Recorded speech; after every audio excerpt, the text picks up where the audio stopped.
Hi, welcome to Activate Your Life Through Astrology. My guest today is Sara Elise. She is an astrologer based in Toronto, Canada. As a 21-year-old theater student at the University of British Columbia, Sara experienced a profound spiritual awakening as Pluto joined her North Node in Sagittarius and opposed her 12th house Gemini Sun.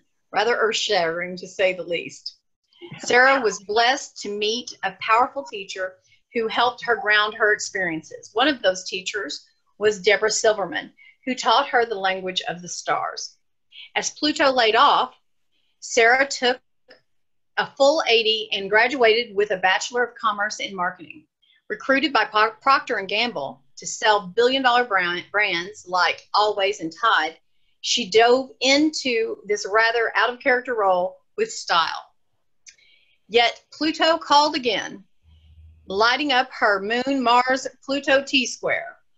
And the attempt to fit into society was at long last abandoned. She re-engaged with Deborah, became a teacher in her school, Applied Astrology, and set up shop as an astrologer and psychosynthesis life coach. Currently, she lives in Toronto with her 3 children and border collie, Luna. She practices a hybridized astrological style that includes evolutionary, esoteric, archetypal, and psychological pedagogies. And she is working toward a degree in spiritual psychotherapy. And she no longer pretends to be normal. And I have one more thing to add. She is also one of my mentors, and I love her very much. Oh. Hi, Sara. Hi, Sally. I'm so happy you came to the show. I'm so happy to be able to interview you. It's quite an honor. Thank you, Sally. Well, it's an honor to be here. Real honor to be here. So thank you for inviting me. Oh, greatness. So, first of all, I didn't know that you were a theater student. I was a theater student. Oh, I'm not surprised. So dramatic. The theater was my first love. It was my first love. I loved it from about the age of 11 or 12, and I just dove in. And from the ages of 11 to 21, I was in over like 30, 35 amateur, semi-pro, pro productions, and I just didn't stop. It was like nonstop. Wow. Yeah. And then I quit. Yeah, just another life. Boom. Quit. Yeah. That's kind of what happened to me. Just quit right after my Saturn return. Tell That's me, right.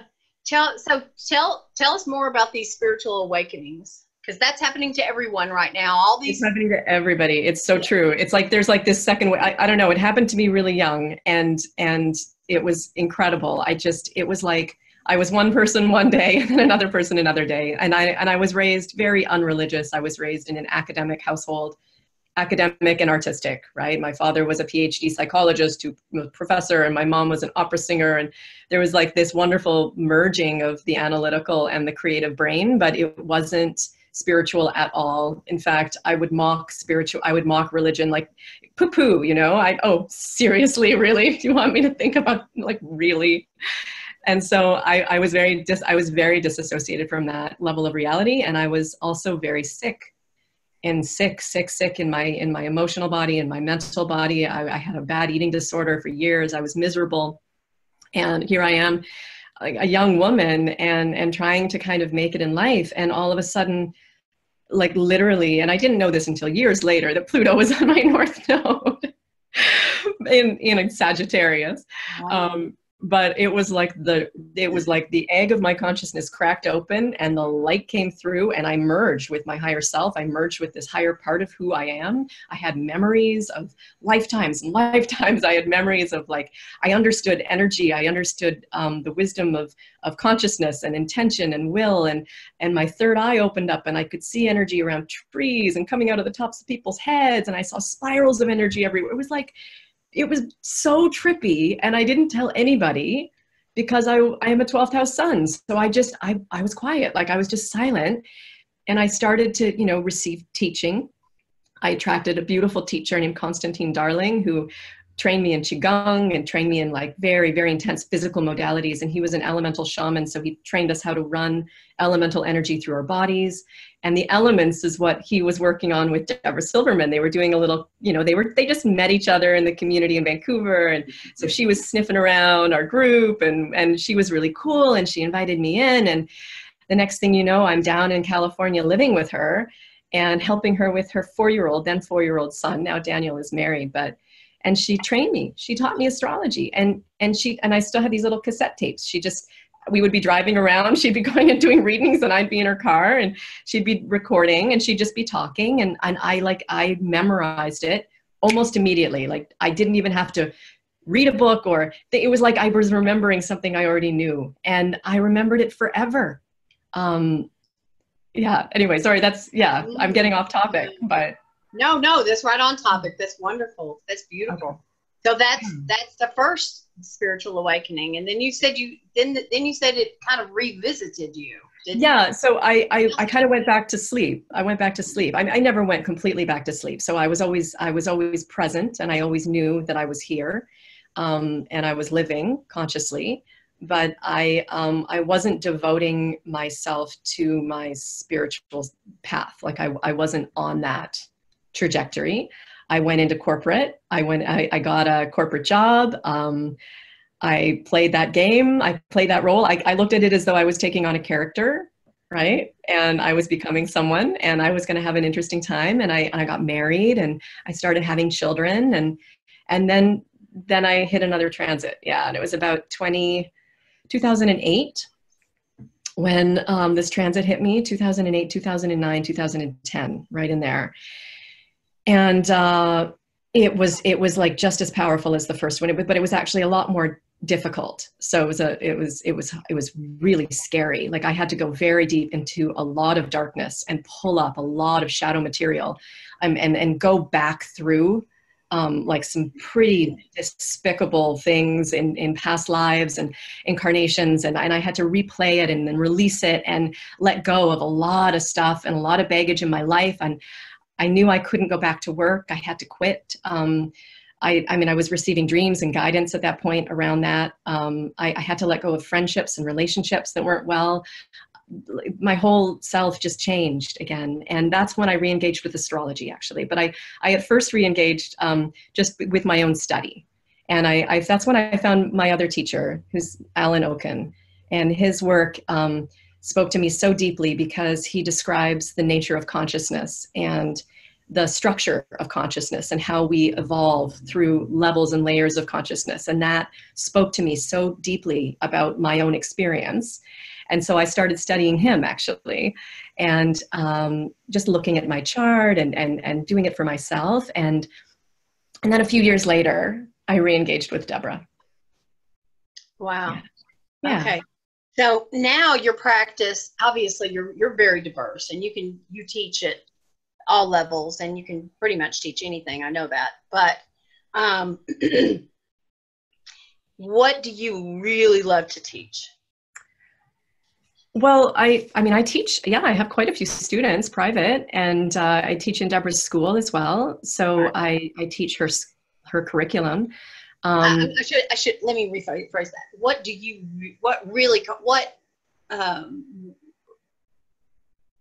What style calls you the most? What style of astrology calls you?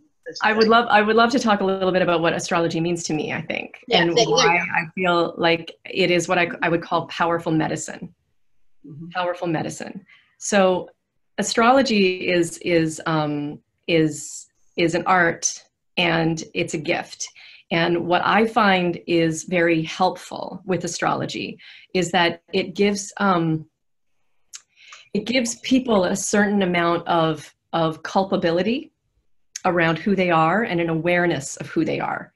And it gives us almost like a little tiny bit of distance. Like if you are living your life and you're living out your mind, and you're identifying with your personality, and you're identifying with your experience as being quote unquote real. So you're identifying with the character that you're playing, essentially.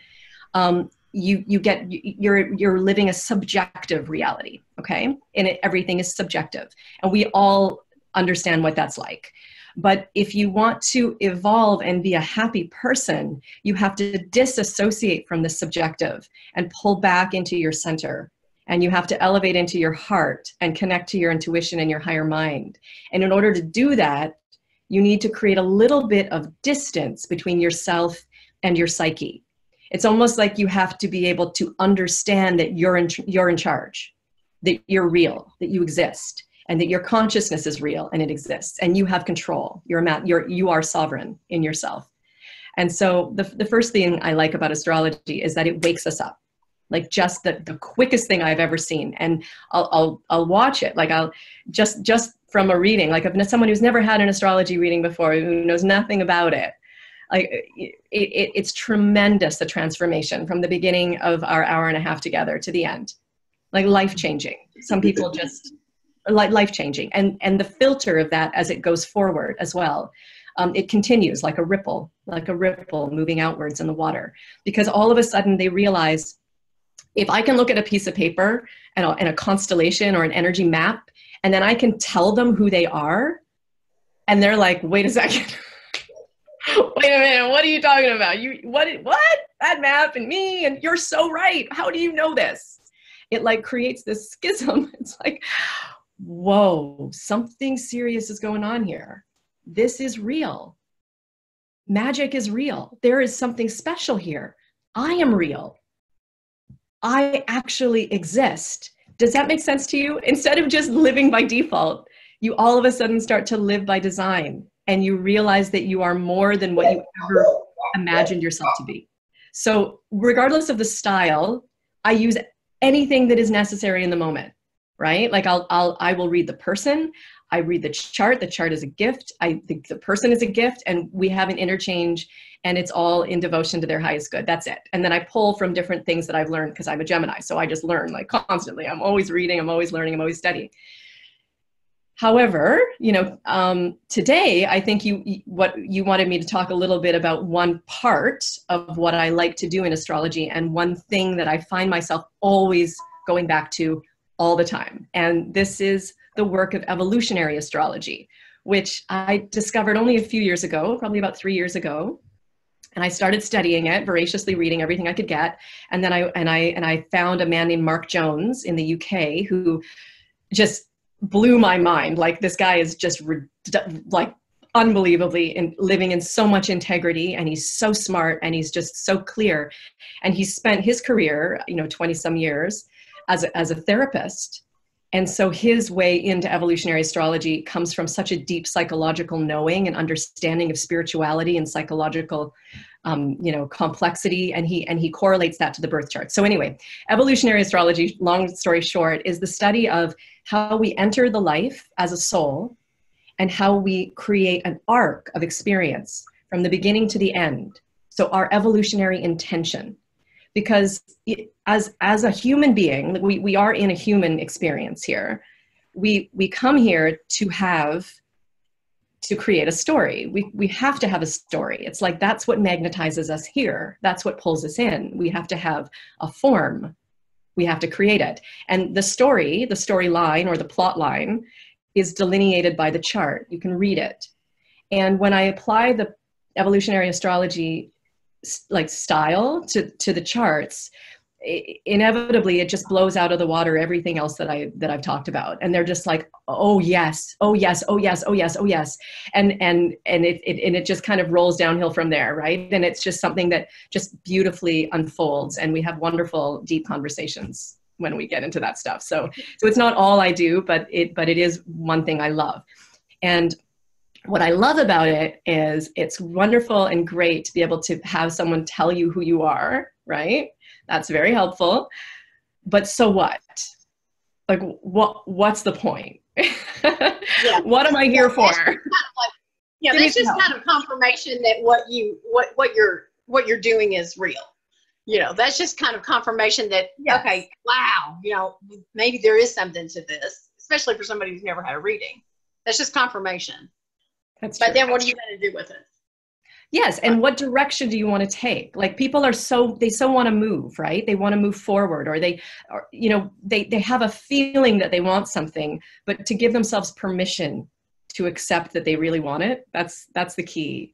Is so often, and one of, and the most human way that you can access this axis of evolution is your nodal axis, the moon's nodes, the south node, north node. And a lot of astrologers talk about the nodes as being like the point of entry and the karma we're carrying, and then the place that we want to get to. But when you flush it out within the whole astrological paradigm that is evolutionary astrology, it's a lot more complicated than just the nodal axis. But what I can say, like just to kind of take it up a few levels and make it really simple, is oftentimes I'll find, the north node in our chart is that direction that we really deeply want to go, but we're afraid, or we don't really believe that we can, or we feel very strongly that we'd like to and we don't know how, or it's like we just keep getting pulled back into some familiar territory where we're comfortable, but it feels kind of like we're drowning. And so to have an astrologer or someone just A, affirm what their dream is, and B, give them a little nudge by pointing out where they get stuck, or having a conversation around it and enabling them to identify both ends, and somehow understand that this is purpose for them. This is movement for them. This is growth for them. And it's so relieving. It's so relieving to people. They're so grateful to have this information because it affirms their truth. Mm-hmm. It affirms. So can I ask you, like, what is that conversation? Let's just take you. We can take you, or we can take me. Like, let's just take any, north south node example. Okay. Like, okay. We can. I'm a Leo north node, Aquarius south node. So.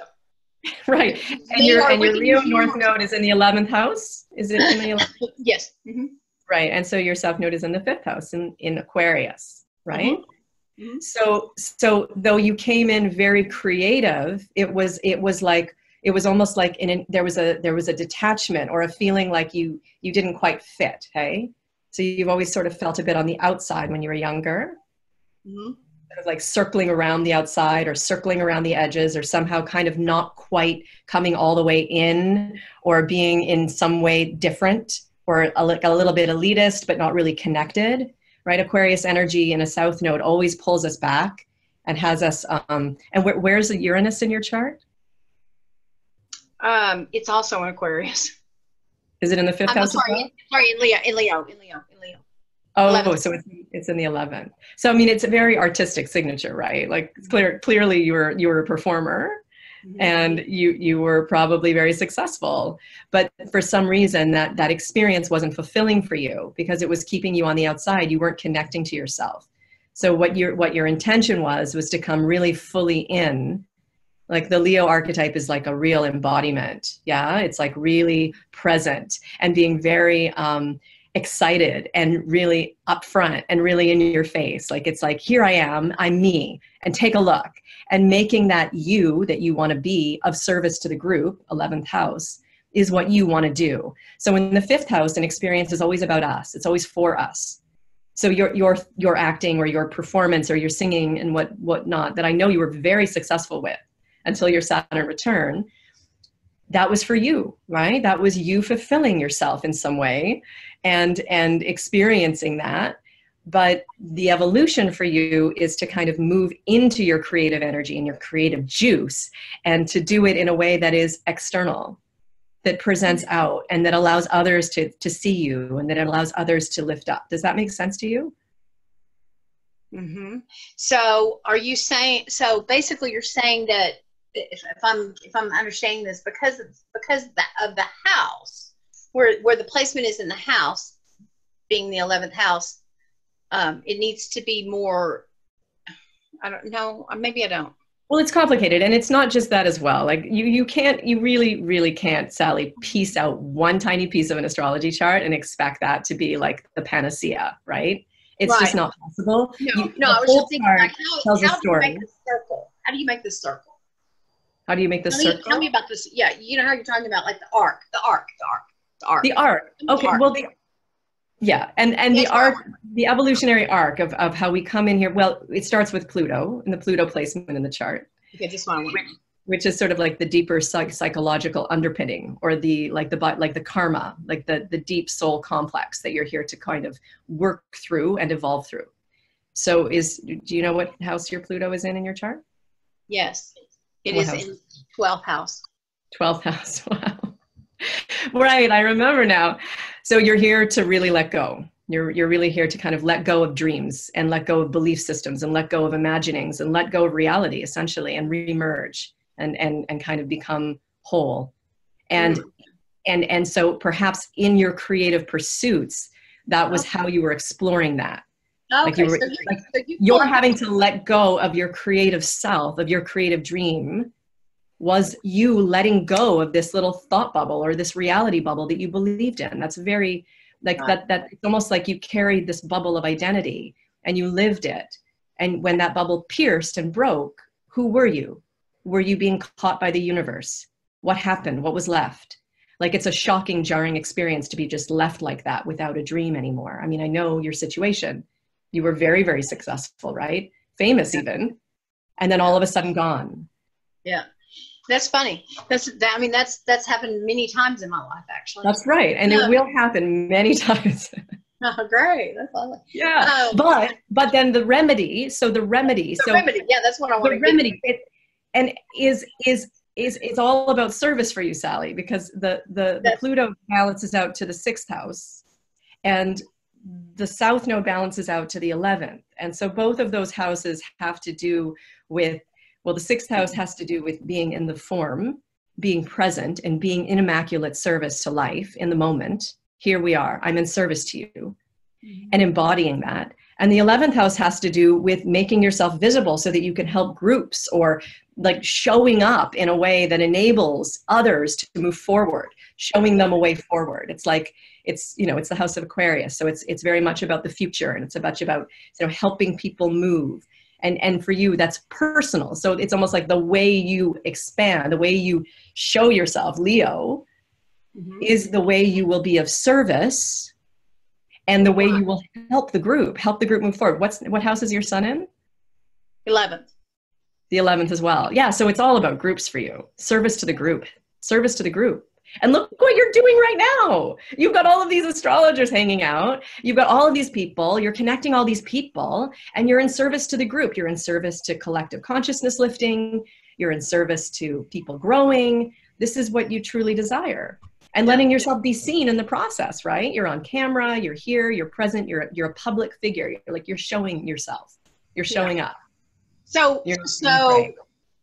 that is the answer. So the whole reason I wanted to do this was to help people that are, questioning where they are, sometimes in their spiritual awakening, or maybe they have a fear about astrology, or they just don't know, or there's so many different types of astrologers out there. And it's some of it is, especially when you're starting out, it amazes me still, Sarah, how many people have never had a natal reading. I can't imagine not having a natal reading by the time you're even like 20 or 30 years old. I can't imagine. But some people that, it amazes me, the people that come to me that are even 40 years old, they're in their Uranus opposition or something, and they still haven't had this first reading. And they are blown away, right? And they always are. And so it usually takes it seems like it takes a traumatic experience for them to reach out to an astrologer. That is, it usually does. It usually takes a traumatic experience to break you out of your dream. And that's why the Grand Cross in the chart is the sign of an initiate, right? The sign of someone who's here to wake up, because the pain is too great. That's so true. You have to wake up, or you can't deal with it. It's like too much. There's too much conflict. Yeah. That is so true. Yeah. And So I guess what I want to ask you is what, the tagline of this whole summit is, create ease, balance, and abundance in a rapidly changing world. Yeah. So, you know, we can't always do that by just reading our astrology chart, but with self-awareness, that's a start, and astrology can certainly help. What is your tip for the viewers to do that, to start? Yeah. Well, I think like the first thing is just to know that every single human being comes into the earth absolutely whole, and that we need nothing. There's absolutely nothing that we require to change about ourselves. Like we are 100% what we need to be. And if we can just come into alignment with who we are, everything we require comes to us. It's when we're stuck out of alignment and we're in a state of fear, greed, pain, lack, that we get pulled out, and we get pulled into our astral body. We get pulled into the dream, which is essentially breaking us out of our truth. And like, in my opinion, I don't think you need anything to get there. I don't think you need astrology. It's just one tool amongst millions of tools. All we really need essentially is ourself, is the courage to just come back in to ourself, come back home, come back into our core, into our alignment, into our center, and to face whatever layers of the onion there might be as we go back and back and back into it. And when we come in, we come up into our heart, and we come up into ourself, and we come into alignment. And that's peace. That's what we're all looking for. We're all looking to connect with our heart. We're all looking to connect with our higher self. We're all looking to become soul embodied, soul infused. Because when we live in the lower self, we're not happy. The lower self can't be happy. It's like a little rat on a little, in a maze, or it's like on one of those hamsters on a wheel. Like all it wants is to survive and get, and it feels like it has nothing and it needs to compete. And it's like, it's filled with angst, and the lower mind is like running. And it's not true. It's not the truth. So we don't like it. It feels icky. We want the truth. And the truth is, we are divine, incredible, magical, beautiful beings in a form. And to connect with that, we have to come in. We have to come in here, and we have to come up, and we have to connect up here, and we have to pull it down, and we have to do the work. It's a lot of work. I'm not suggesting this is like, people are waking up like crazy right now, like all over the place. I am stunned, and so grateful.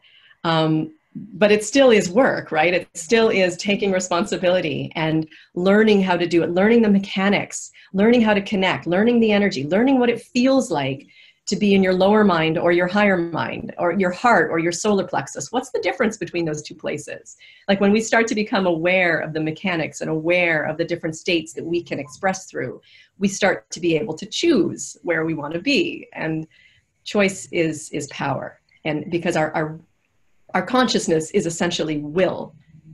That's what we are. So where are you putting your will force? What are you putting it toward? And what is it feeding? When we're feeding something, when we're seeking something or trying to get, like we're trying to manifest, I want that, but it's not coming from our core, we're going to get it for sure because we're focusing on it, and energy follows thought, but we're not going to find fulfillment. I truly believe the only fulfillment we ever want is ourself. We are absolutely enough. And one of the quickest ways I know of to get there, which it's actually just recently come to me. I get a lot of information in different ways, but this powerful piece of information just landed for me about a month ago, and I've been working it like every day. And it's working. So it's so simple. It's just to affirm gratitude. I am grateful. Is when you affirm that you are grateful to the universe, what it's telling the universe is that you are enough. You are whole. And in that wholeness, you create what you need. You create what you truly desire. And to remind yourself always of gratitude. Because when we're not grateful, then we feel like we lack something, right? So we are in a state of lack. But when we're grateful and we affirm it, even just by saying it to yourself, like I must say it to like myself like 100 times a day now, just like as a mantra, I'll just say it, I'm grateful inside my own mind. And it's so powerful. It brings me right down into my body, which is my northern compass point. I am North Node in the 6th house. Like I have to come in and I have to be here in this form. Like I'll be out on other planets if I was kind of left to my own devices, right? 12th house, woo! So coming into body. And so I am grateful is the most powerful affirmation that I've ever found to coming right into my form, right into my wholeness, right into my beauty, and right into trust and faith that I am enough. Because I tell you, it is true. It is a lie that there is lack. It is a lie that you have to compete. It is a lie that you have anything missing at all. That's a lie. And it's a lie that we're fed from the time we're really, really young. So it's it's no fault of anybody that we believe it. But finding your way back to the truth is what I believe is true peace and true fulfillment and true happiness. That's beautiful. See why I love her so much? And I'm a work in progress. Like I'm always like testing out my theories, right? Like I'm living them. I'm not just, I'm embodying them. Like I'm not perfect. So I'm working it. But this is what I'm working on right now, and I'm super excited about it. I believe it. Yeah. You are radiant. You are absolutely radiant. You are. I mean, I've always thought you were beautiful, but I mean, you're really particularly radiant. You're glowing right now. It's like literally just been this past month. Like I'm just getting it. I'm hitting some kind of new stride. It's been really great. But I'm just coming out of a really intense Pluto transit. It's like, oh my God, I should go. I love Pluto. I'm going to name myself Pluto. Like I just this planet. If I could marry a planet, honestly, it would be. You would marry Pluto out of all of them. You would marry Pluto. I would marry Pluto. He's transformed my life. Like he's so powerful. Uh-huh. Yeah, he's so penetrative. Like he'll just go right to it, and burn it away. Yeah. Yeah, it's a blessing. Well, okay. So, and I have no Scorpio in my chart at all. Go figure. I love it anyway. Go figure. Well, tell everybody about the gift that you so generously gave. Okay, so I just created this document, and I created it as a way to just kind of let people explore the nodal axis in their own chart. So with the caveat that this is not a reading, right? Like this does not take into account the whole picture, but just a small part of it. I think it can be very powerful. So the document, there's a couple pages of just like me describing what it is and trying to make it sound somewhat human. I hope I did a good job.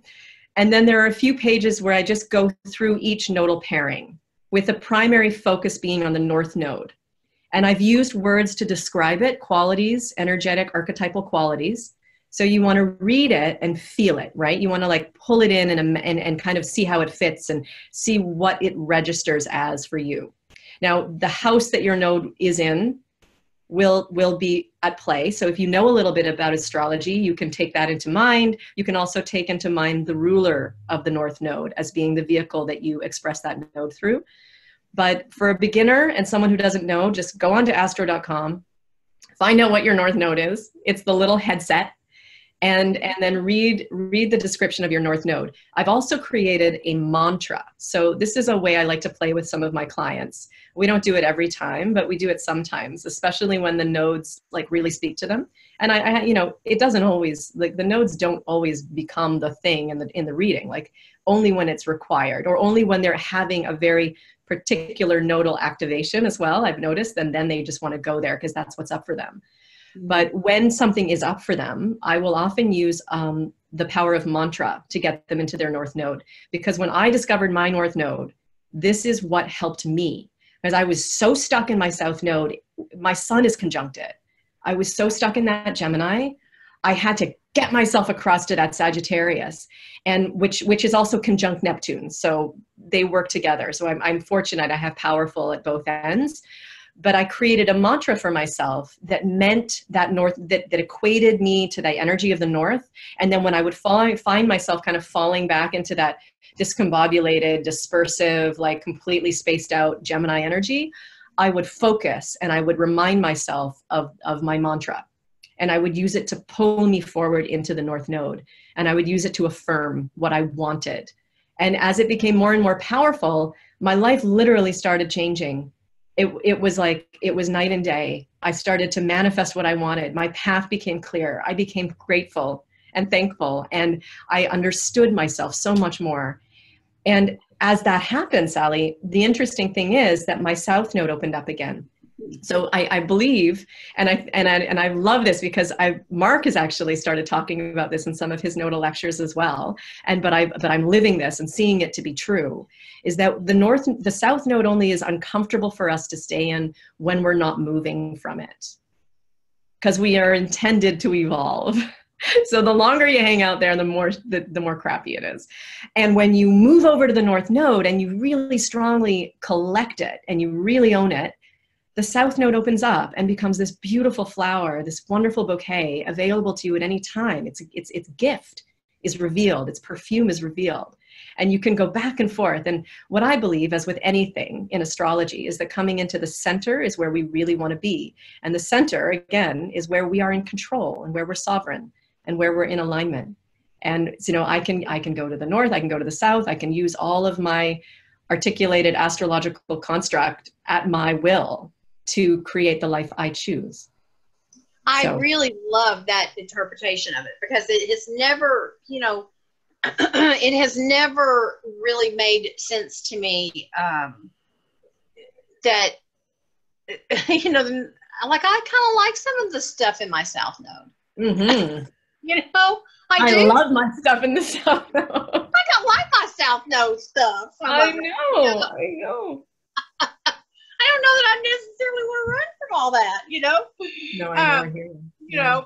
I mean, I don't want to get caught up in anything all the way, but balance. There's the balance. But there's a balance, and it really is just starts with awareness. Like the thing about ourselves, I think, is so fun, is that we are fun. Like, this is fun. Like, being a human being should be fun. We shouldn't be a slave to our psyche. We shouldn't be a slave to our personality. We should have enough like awareness of ourselves that we can play. Right? That is so weird. That is so weird that you said that. I was just thinking to myself, I'm about to ask her, how do we play more? And you said that. Yeah, I love to play. Oh my God. I love to play with my astrology. And I'll share one of the things I do if you're interested. Yes, absolutely. So I will turn on a planet. I'll turn it on, I'll focus on it, and I'll pull it in energetically, and I'll live through that. So I'll embody it, like almost like a shamanic astrology practice. That's one thing I do. I do ecstatic dance. So I go and dance once a week, and it's like a prayer, moving meditation. And you just let yourself go, and it's silent and it's dark and everybody's in bare feet and everyone looks crazy, but whatever, I love it. I'll pull in a planet. I'll dance a planet. I'll invoke it. I'll invoke my Venus, or I love to do my Uranus. It's my favorite because he's in the 5th house. And I'll just invoke it, and I'll let the energy, I'll let go, and I'll let the energy come in, and I'm just like, and I move differently and I act differently. Sometimes when I'm reading a book to one of my children, I will do that as well. It's like I can hold the consciousness of the planet. I'll read Saturn, or I'll read, these are just ways that I get it. You get it? So if you're gonna read Saturn will be more of a teacher and a discipline. Yeah, but Saturn for me, but my Saturn's in Cancer. Like, Saturn is a little bit different, and it's not an intellectual exercise. This is a shamanic exercise. When I say that, I mean, what I mean is you have to get out of your way and receive the planet. Okay. Feel it and let it come through you. You have to let it be. You have to become it. I love this. Yeah. And you have to get out of your way. That's where you're creative. That's where, that's the 5th house. Like, it's so much fun because you can just allow the energy to come through and express and get out of the way.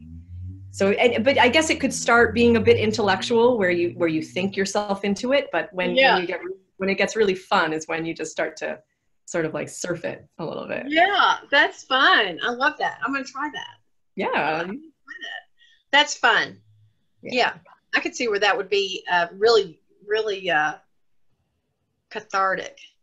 So, it is super cathartic. It's super relaxing. It's fun. It's a wonderful way to get to know yourself. I do, sometimes voice dialogue between different parts of the chart as well. Try to have a conversation between your Venus and your Mars. Oh, I yeah. have a conversation between your Venus and your Mars. It's fascinating. Like I went through this whole like. Anyway, I may be getting a little too personal now. Let's just not go there anymore. Let's stop. Stop. I love you to death. Sara, thank you so much. This was Oh, you're welcome. such a great interview. And if you'd like Sara's gift, or I certainly would encourage you to visit her website. She's got a great newsletter that she sends out every month that's just quite frankly beautiful. Oh, And thank you. I love it. It's one of my favorite reads every month. And You're sweet. I would definitely recommend that you get her free gift and call her for a reading. She's a wonderful teacher as well, and just a really good friend. And she helped me through. Sally. You're so sweet.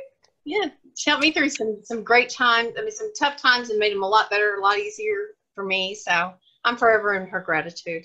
Thank you. Thank you, Sally. I am in your gratitude as well. I am so grateful for you. So thank you for inviting me onto this.